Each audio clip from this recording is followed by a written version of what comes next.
Zimbabwe's unsustainable debt situation remains the toughest challenge for a country that has faced numerous economic and financial crises in the past 2 decades.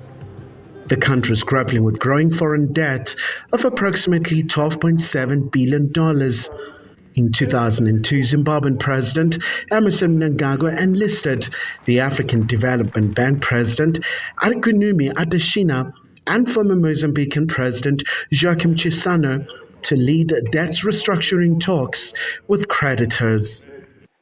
The $21 billion debt of Zimbabwe, of which the bulk, I must say, is actually arrears, has made arrears the new debt, like stacks of piles of sandbags on the back of Zimbabwe. Now, we all agree we must play our part to correct this anomaly and give a new lease of life to this nation and its people so Zimbabwe can run. Run to build first-rate schools. Run to build infrastructure from transport corridors, railways, and power transmission lines that will integrate the entire SADC region and boost economic growth and create a lot of jobs.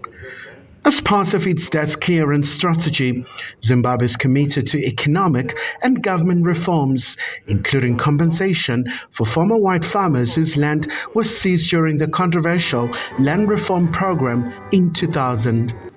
Although the timeline for payments remains undisclosed, the gesture is seen as a critical step toward rebuilding trust with creditors and investors.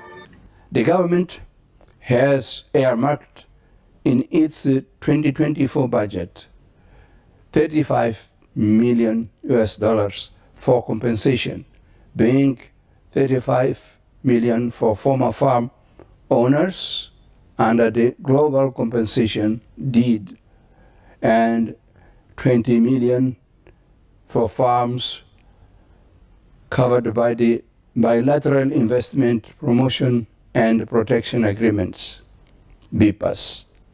Therefore, while further work is needed on the 99-year lease, compensation of farmers under GSCD and BIPAs can proceed before the end of the year. On economic front, Zimbabwean President Mnangagwa also confirmed ongoing negotiations with the International Monetary Fund for a staff-monitored program. The implementation of any reforms under the SMP, however, impacts negatively on the vulnerable groups of our population. In this regard, the protection of the vulnerable groups through effective social protection programs is of critical importance to my government.